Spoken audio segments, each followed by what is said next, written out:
नमस्कार दोस्तों, मैं हर्ष भगल भगल क्लासेस में आपका हार्दिक स्वागत करता हूं। आज की वीडियो में हम एसएससी सामान्य अध्ययन की किरण पब्लिकेशन बुक को पढ़ेंगे।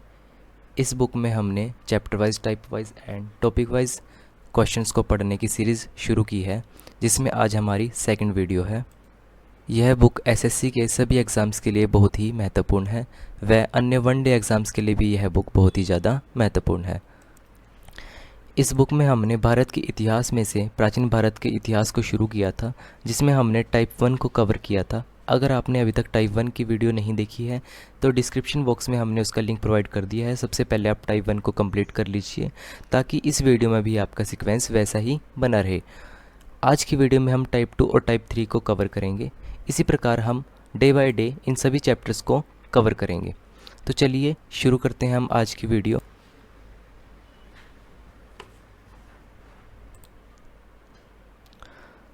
टाइप टू में हमारा पहला प्रश्न है, जैनियों के पहले तीर्थकर कौन थे? जैनियों के पहले तीर्थकर ऋषभदेव थे। त्रिपिटक डैश धार्मिक ग्रंथ है। त्रिपिटक बौद्धों का धार्मिक ग्रंथ है। निम्नलिखित में से जैन धर्म का कौन सा त्रिरत्न नहीं है? निम्नलिखित में से सही दृष्टि जैन धर्म का त्रिरत्न नहीं है। अजंता की चित्रकारी निम्नलिखित में से किससे प्रेरित है? अजंता की चित्रकारी निम्नलिखित में से दयालु बुद्ध से प्रेरित है। निम्नलिखित में से कौन संस्कृत का प्रथम व्याकरणविद था? निम्नलिखित में से कौन संस्कृत का प्रथम व्याकरणविद था? पाणिनि संस्कृत का प्रथम व्याकरणविद थे। गौतम बुद्ध कौन से गणराज्य के थे? गौतम बुद्ध कौन से गणराज्य के थे? गौतम बुद्ध शाक्य गणराज्य के थे। बुद्ध का अर्थ है ज्ञान प्राप्त। बुद्ध का अर्थ है ज्ञान प्राप्त। बुद्ध को प्रबोध कहाँ प्राप्त हुआ था? बुद्ध को प्रबोध बोध गया में प्राप्त हुआ था।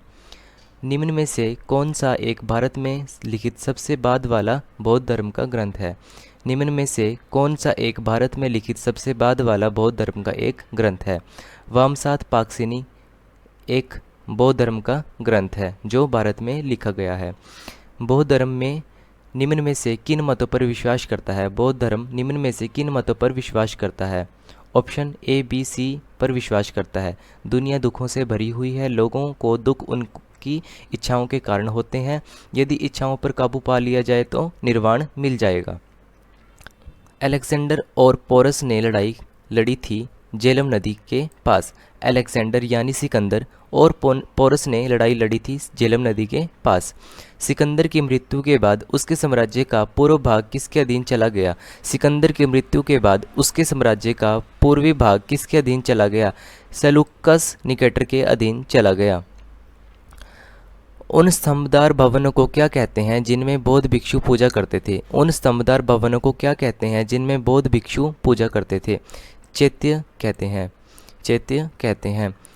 इच्छा सब कष्टों का कारण है। इच्छा सब कष्टों का कारण है। इसका प्रचार करने वाला धर्म कौन सा है? इसका प्रचार करने वाला धर्म बौद्ध धर्म है। इसका प्रचार करने वाला धर्म बुद्ध धर्म है या बौद्ध धर्म है।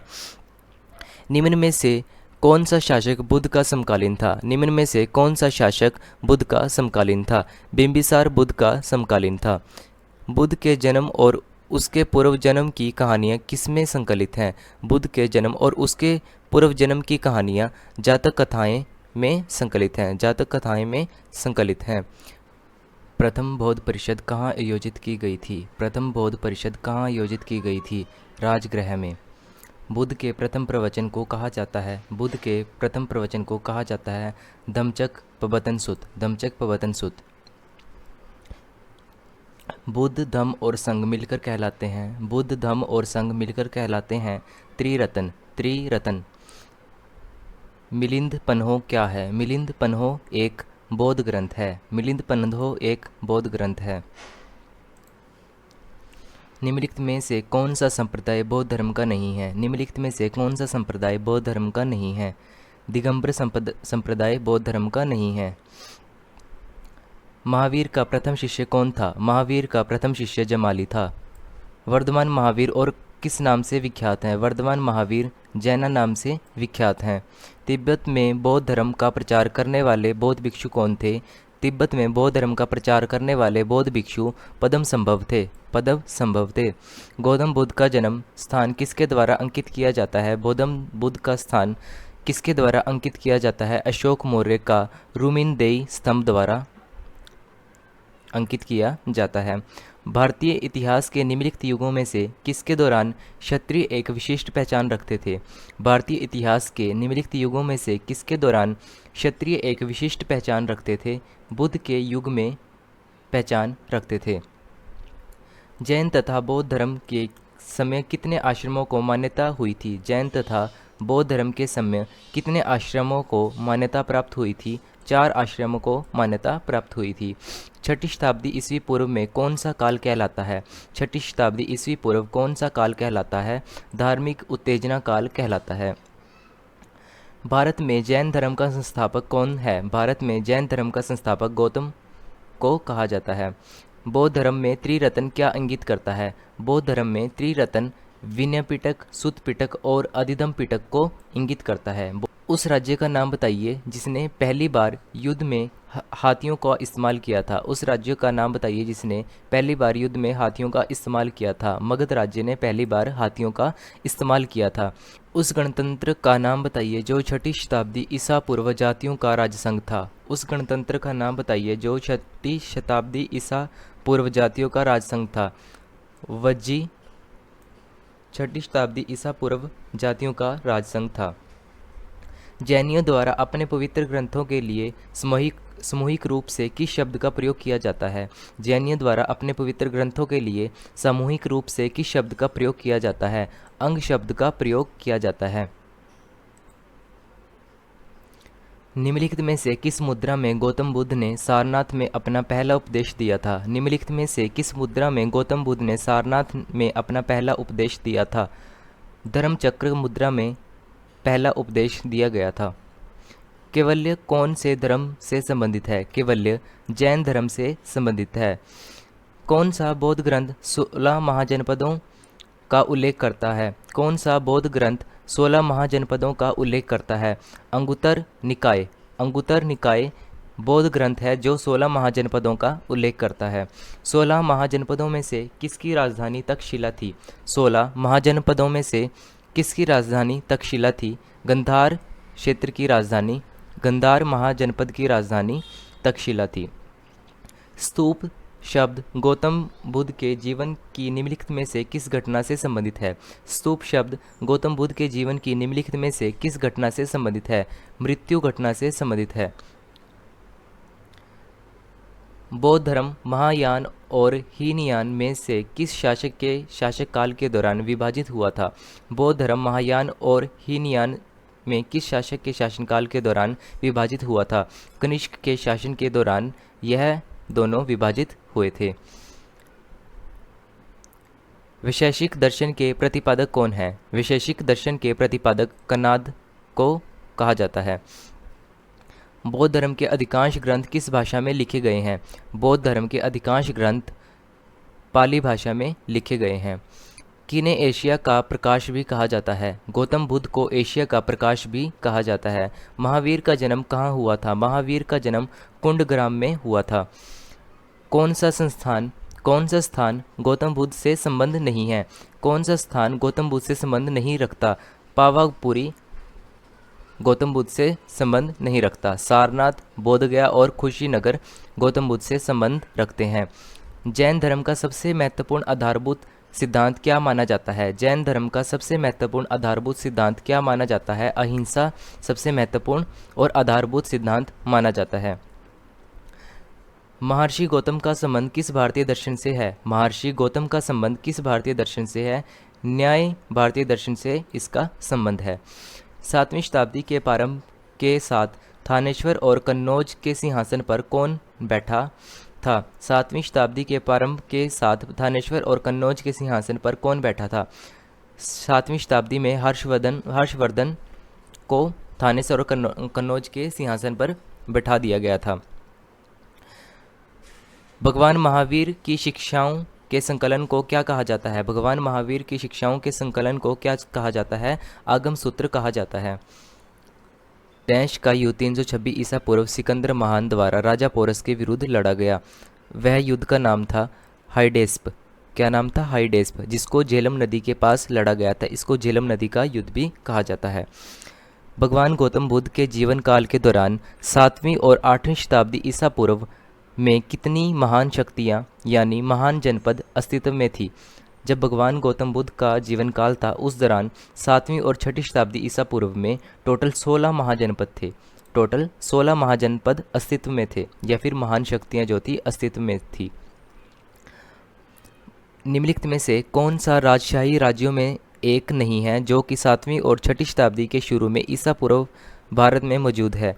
निम्नलिखित में से कौन सा राजशाही राज्यों में से एक नहीं है जो कि 7वीं और 8वीं सदी के शुरू में ईसा पूर्व भारत में मौजूद है? वैशाली इन राज्यों में से एक नहीं है। बाकी मगध, अवंती और कौशल्य इनमें से एक हैं। सांख्य दर्शन संप्रदाय की स्थापना डैश द्वारा की गई। सांख्य दर्शन संप्रदाय की स्थापना कपिल द्वारा की गई, कपिल मुनि द्वारा की गई। प्राचीन भारत में कितने महाशक्तिशाली महाजनपद मौजूद थे? प्राचीन भारत में कितने शक्तिशाली महाजनपद मौजूद थे? इसमें टोटल 16 महाजनपद मौजूद थे। निम्नलिखित में से कौन सी साइट गौतम बुद्ध के जन्म से जुड़ी है? निम्नलिखित में से कौन सी साइट गौतम बुद्ध के जन्म से जुड़ी है? लुम्बिनी साइट गौतम बुद्ध के जन्म से जुड़ी है। धार्मिक ग्रंथ त्रिपिटक किस धर्म से संबंधित है? धार्मिक ग्रंथ त्रिपिटक किस धर्म से संबंधित है? बौद्ध धर्म से संबंधित है। त्रिपिटक में 3 रत्न पाए जाते हैं। हर्यंक वंश का शासक अजातशत्रु किसका पुत्र था? हर्यंक वंश का शासक अजातशत्रु किसका पुत्र था? बिंबिसार का पुत्र था। अजातशत्रु बिंबिसार का पुत्र था। निम्नलिखित में से कौन नंद वंश का अंतिम शासक था? निम्नलिखित में से कौन नंद वंश का अंतिम शासक था? दनानंद नंद वंश का अंतिम शासक था। हर्यंक वंश से मगध के पहले शासक डैश थे। हर्यंक वंश से मगध के पहले शासक बिंबिसार कहलाते हैं। डैश 4ठी शताब्दी ईसा पूर्व मगध की राजधानी थी। डैश 4ठी शताब्दी ईसा पूर्व मगध की राजधानी थी राजगृह। मगध की राजधानी थी राजगृह। 4ठी शताब्दी ईसा पूर्व में मगध की राजधानी को डैश स्थानांतरित कर दिया गया था। 4ठी शताब्दी ईसा पूर्व में मगध की राजधानी को पाटलिपुत्र में स्थानांतरित कर दिया गया था। जैन दर्शन के अनुसार जिन यानी जीना भी कहते हैं इसको, जीना शब्द का अर्थ विजेता है। जैन दर्शन के अनुसार जीन शब्द का अर्थ विजेता कहलाता है। बौद्ध स्थल वैशाली और नालंदा। बौद्ध स्थल वैशाली और नालंदा निम्नलिखित में से किस राज्य में स्थित है? यह बिहार राज्य में स्थित है। अष्ट महास्थान का तात्पर्य बुद्ध के जीवन से जुड़े 8 महत्वपूर्ण स्थानों में से है। निम्न में से कौन सा स्थान उनमें से एक नहीं है? अष्ट महास्थान का तात्पर्य बुद्ध के जीवन से जुड़े 8 महत्वपूर्ण स्थानों में है। निम्न में से कौन सा स्थान उनमें से एक नहीं है? रायगढ़ उनमें से एक नहीं है। इनमें से बोधगया व लुम्बिनी व सारनाथ ये तीनों स्थान बुद्ध से जुड़े हैं। इनमें से रायगढ़ बुद्ध से नहीं जुड़ा है। निम्न में से किसने वैशेषिक दर्शन का मूल पाठ लिखा? निम्न में से किसने वैशेषिक दर्शन का मूल पाठ लिखा? कणाद ने वैशेषिक दर्शन का मूल पाठ लिखा। निम्न में से किस स्थल पर भगवान बुद्ध ने 4 महान सत्य पर अपना प्रथम उपदेश दिया था? निम्न में से किस स्थल पर भगवान बुद्ध ने 4 महान सत्य पर अपना प्रथम उपदेश दिया था? सारनाथ स्थल पर भगवान बुद्ध ने 4 महान सत्य पर अपना प्रथम उपदेश दिया था। थर्ड पार्ट में हमारा पहला प्रश्न है, अर्थशास्त्र की रचना किसने की थी? अर्थशास्त्र की रचना कौटिल्य ने की थी। सेलुकस निकेटर पराजित किया गया था चंद्रगुप्त मौर्य द्वारा। तक्षशिला विश्वविद्यालय किन 2 नदियों के बीच स्थित है? तक्षशिला विश्वविद्यालय सिंधु और झेलम नदी के बीच स्थित है। यूनानियों को भारत से बाहर किसने निकाला था? यूनानियों को भारत से बाहर चंद्रगुप्त मौर्य ने निकाला था। कलिंग युद्ध किस वर्ष में हुआ था? कलिंग युद्ध 261 BC ईयर में हुआ था। प्राचीन भारत का प्रसिद्ध शासक कौन था जिसने अपने जीवन के अंतिम दिनों में जैन धर्म अपना लिया था? प्राचीन भारत का प्रसिद्ध शासक कौन था जिसने अपने अंतिम दिनों में जैन धर्म को अपना लिया था? चंद्रगुप्त मौर्य ने अपने अंतिम दिनों में जैन धर्म को अपना लिया था। शिलालेखों में किस राजा को देवनामपिया पियदस्सी देवताओं का प्रिय कहा जाता है? शिलालेखों में किस राजा को देवनामपिया पियादसी यानी देवताओं का प्रिय कहा जाता है? अशोक को देवताओं का प्रिय और देवनापिया पियादसी कहा जाता है। मौर्य वंश के बाद निम्नलिखित में से किसने मगध पर शासन किया? मौर्य वंश के बाद किसने निम्नलिखित में से मगध पर शासन किया? शुंग वंश ने मौर्य वंश के बाद मगध पर शासन किया। चरक किसके दरबार में प्रसिद्ध चिकित्सक था? चरक कनिष्क के दरबार में प्रसिद्ध चिकित्सक था। निम्नलिखित में से पहली बार किसने बिहार के बोधगया में महाबोधि मंदिर का निर्माण करवाया था? निम्नलिखित में से अशोक ने इस मंदिर का निर्माण करवाया था जो बिहार के बोधगया में स्थित है। निम्नलिखित में से किसने सांची के स्तूप का निर्माण करवाया था? निम्नलिखित में से किसने सांची के स्तूप का निर्माण करवाया था? अशोक ने सांची के स्तूप का निर्माण करवाया था। निम्नलिखित में से वह महानतम कुषाण नेता कौन था जो बौद्ध बन गया था? निम्नलिखित में से वह महानतम कुषाण नेता कौन था जो बौद्ध बन गया था? कनिष्क वह महान कुषाण नेता था। चंद्रगुप्त मौर्य के दरबार में पश्चिम एशिया के यूनानी राजा सेलुकस निकेटर द्वारा भेजा गया राजदूत कौन था? चंद्रगुप्त मौर्य के दरबार में पश्चिम एशिया के यूनानी राजा सेलुकस निकेटर द्वारा भेजा गया राजदूत मैगस्थनीज था। कनिष्क किस वर्ष में राज्य सिंहासन पर आरूढ़ हुए? कनिष्क किस वर्ष राज्य सिंहासन पर आरूढ़ हुए? कनिष्क 78 ईस्वी में राज्य सिंहासन पर आरूढ़ हुए। निम्नलिखित में किसने और कब पहली बार अशोक के शिलालेखों का अर्थ स्पष्ट किया था? निम्नलिखित में से किसने और कब पहली बार अशोक के शिलालेखों का अर्थ स्पष्ट किया था? 1837 में जेम्स प्रिंसिप ने इसका अर्थ स्पष्ट किया था। 1837 में जेम्स प्रिंसिप ने इसका अर्थ स्पष्ट किया था। संगम काल में रोमन व्यापार का केंद्र बताइए। संगम काल में रोमन व्यापार का केंद्र मुसीर है। कुषाण काल में भारतीय और ग्रीक शैली के मिश्रण से विकसित कला शैली को किस नाम से जाना जाता है? कुषाण काल में भारतीय और ग्रीक शैली के मिश्रण से विकसित कला शैली को किस नाम से जाना जाता है? गंधार कला के नाम से जाना जाता है।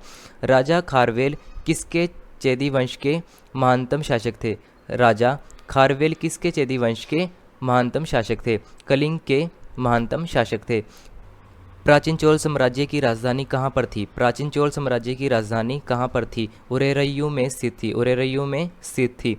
अशोक ने समूचे भारत और सिलोन में बौद्ध धर्म का प्रसार किस प्रकार किया? अशोक ने समूचे भारत और सिलोन में बौद्ध धर्म का प्रसार किस प्रकार किया? धर्म महामंत्रों को भेजकर उसने बौद्ध धर्म का प्रसार किया। धर्म महामंत्रों को भेजकर बौद्ध धर्म का प्रसार किया। किस शिला राजदेश ने अशोक ने कलिंग युद्ध के हताहतों का उल्लेख किया है और युद्ध त्याग की घोषणा की है? किस शिला राजदेश में अशोक ने कलिंग युद्ध के हताहतों का उल्लेख किया है और युद्ध त्याग की घोषणा की है? शिला राजदेश 13वीं में इसका उल्लेख किया गया है। शिला राजदेश 13वीं में इसका उल्लेख किया गया है। बिंदुसार के शासन के दौरान अशांति कहाँ थी? बिंदुसार के शासन के दौरान अशांति तक्षशिला में थी। अर्थशास्त्र के लेखक किसके समकालीन थे? अर्थशास्त्र के लेखक चंद्रगुप्त मौर्य के समकालीन थे। सातवाहन का सबसे बड़ा शासक कौन था? सातवाहन का सबसे बड़ा शासक गौतमीपुत्र शातकर्णी था। चंद्रगुप्त मौर्य ने अपने अंतिम दिन कहाँ व्यतीत किए थे? चंद्रगुप्त मौर्य ने अपने अंतिम दिन श्रवणबेलगोला में व्यतीत किए थे।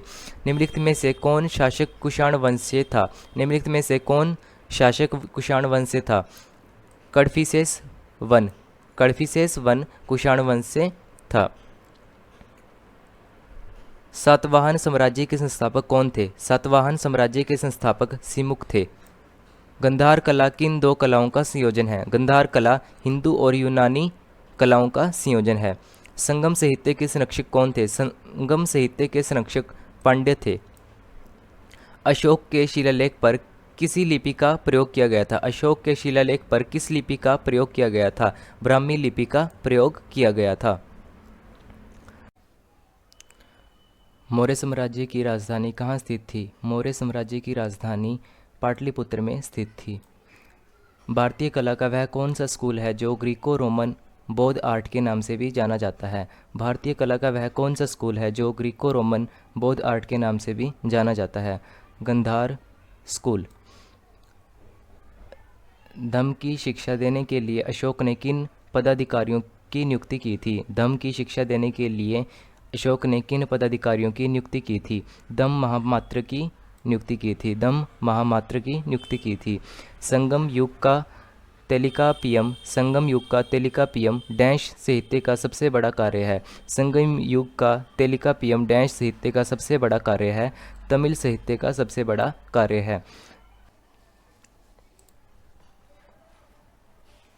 भारत सरकार के प्रतीक में निम्नलिखित में से कौन मौर्य वंश से अपनाया नहीं गया था? भारत सरकार के प्रतीक में निम्नलिखित में से कौन मौर्य वंश से अपनाया नहीं गया था?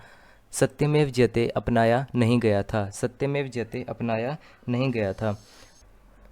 नंद राजवंश का संस्थापक कौन था? नंद राजवंश का संस्थापक महापदन नंद जी थे। महापदन नंद जी थे।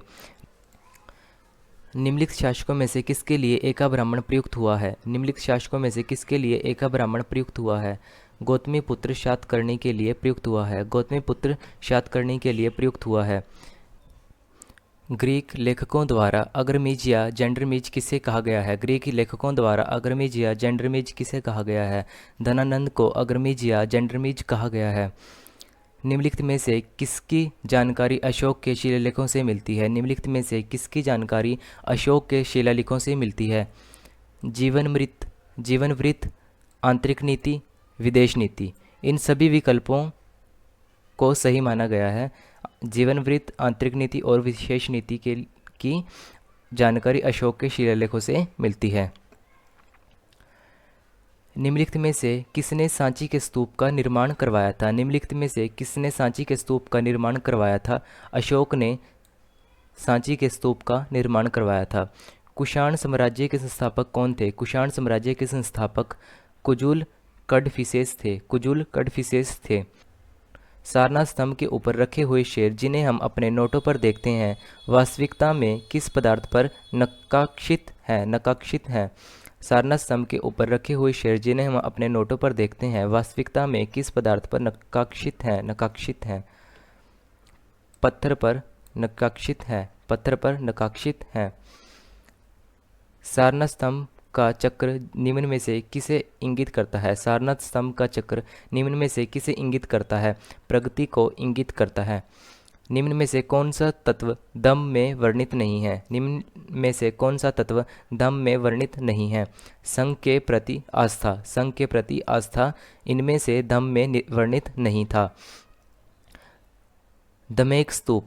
धमेक स्तूप निम्नलिखित में से किस स्थान पर स्थित है? धमेक स्तूप निम्नलिखित में से किस स्थान पर स्थित है? सारनाथ स्थान पर स्थित है। सारनाथ स्थान पर स्थित है। चोल साम्राज्य के संस्थापक का नाम बताइए जिसने तंजौर पर कब्जा किया और उसके बाद आदित्य वन राजा बना। चोल साम्राज्य के संस्थापक का नाम बताइए जिसने तंजौर पर कब्जा किया और उसके बाद आदित्य वन राजा बना। वह थे विजयालय। विजयालय। वह थे विजयालय।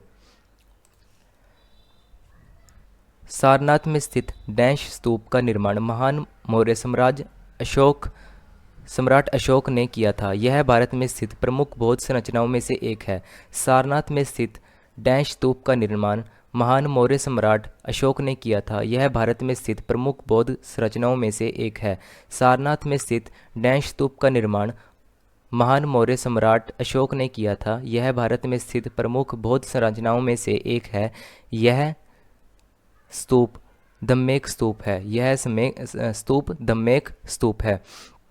भारत में चट्टानों को काटकर बनाई गई सबसे पुरानी बची हुई बराबर गुफाएं निम्नलिखित में से किस काल की हैं?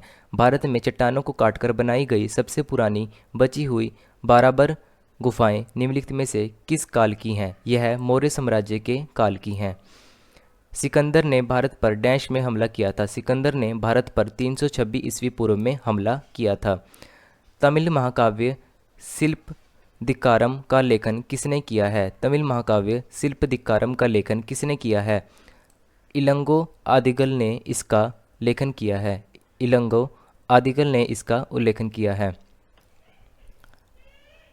निम्नलिखित में से किसे देवनाम पिय के नाम से भी जाना जाता है? निम्नलिखित में से किसे देवनाम पिय के नाम से भी जाना जाता है? अशोक को देवनाम पिय के नाम से भी जाना जाता है। प्राचीन भारत में गंधार कला किस साम्राज्य के समय विकसित हुई?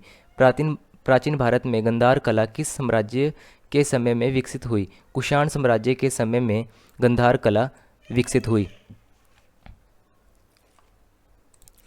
निम्नलिखित में से कौन से स्तंभ शैलकर्तित स्तंभों को दर्शाते हैं? निम्नलिखित में से कौन से स्तंभ शैलकर्तित स्तंभों को दर्शाते हैं? मौर्य स्तंभ शैलकर्तित स्तंभों को दर्शाते हैं। 3 विभिन्न कालों अर्थात मौर्य काल, गुप्त काल और मुगल काल के शिलालेखों से युक्त एक स्तंभ कहाँ स्थित है? 3 विभिन्न कालों अर्थात मौर्य काल, गुप्त काल और मुगल काल के शिलालेखों से युक्त एक स्तंभ कहाँ स्थित है? यह स्तंभ इलाहाबाद में स्थित है। तोलकापियर डैश भाषा के एक प्रसिद्ध प्राचीन व्याकरण है। तोलकापियर डैश भाषा के एक प्रसिद्ध प्राचीन व्याकरण है। यह तमिल भाषा के एक प्रसिद्ध प्राचीन व्याकरण है। लगभग 600 वर्षों तक परित्यक्त रहने के बाद सांची की खोज किस वर्ष की गई? लगभग 600 वर्षों तक परित्यक्त रहने के बाद सांची की खोज किस वर्ष की गई? 1818 में सांची की खोज की गई। गुजरात में डैश झील प्रस्तुत एक कृत्रिम जलाशय है जो मौर्यों के शासन के दौरान बनाया गया था। गुजरात में डैश झील प्रस्तुत एक कृत्रिम जलाशय है जो मौर्यों के शासनकाल के दौरान बनाया गया था।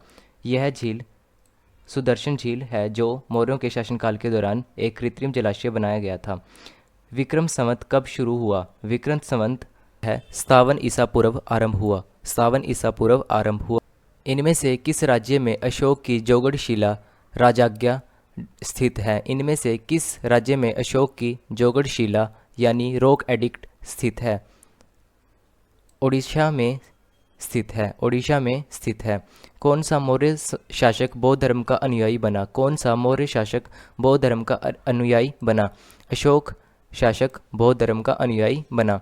प्राचीन भारत में वाकाटक राजवंश के संस्थापक कौन थे? प्राचीन भारत में वाकाटक राजवंश के संस्थापक विंध्य शक्ति थे। विंध्य शक्ति थे। निम्न में से किस शासक ने अपनी प्रजा और अधिकारियों के लिए पत्थर की सतहों पर अपने संदेश उत्कीर्ण किए थे? निम्न में से किस शासक ने अपनी प्रजा और अधिकारियों के लिए पत्थर की सतहों पर अपने संदेश उत्कीर्ण किए थे? अशोक ने यह संदेश उत्कीर्ण किए थे। चंद्रगुप्त ने डैश के खिलाफ विद्रोह का नेतृत्व किया और उन्हें पराजित कर दिया। चंद्रगुप्त ने डैश के खिलाफ विद्रोह का नेतृत्व किया और उन्हें पराजित कर दिया। यह नंद वंश के खिलाफ उन्होंने नेतृत्व किया और उन्हें पराजित कर दिया था। कंटकशोधन नामक न्यायालय का प्रचलन डैश साम्राज्य में था। कंटकशोधन नामक न्यायालय का प्रचलन मौर्य साम्राज्य में था। अशोक के लघु शिलालेख भारत के विभिन्न भागों में पाए गए हैं। कर्नाटक के निम्नलिखित में से कौन से स्थल पर अशोक के लघु शिलालेख नहीं मिले हैं? ब्रह्मगिरी स्थल पर अशोक के लघु शिलालेख नहीं मिले हैं। इसी प्रकार हमारा आज टाइप 2 और टाइप 3 कंप्लीट हो गया है। नेक्स्ट वीडियो में हम टाइप 4 को कवर करेंगे। अगर आपको इस वीडियो की PDF चाहिए तो आप डिस्क्रिप्शन बॉक्स में दिए गए टेलीग्राम लिंक को ज्वाइन कर सकते हैं और वहां से आप इस PDF को ले सकते हैं। तब तक के लिए धन्यवाद। मिलते हैं नेक्स्ट वीडियो में।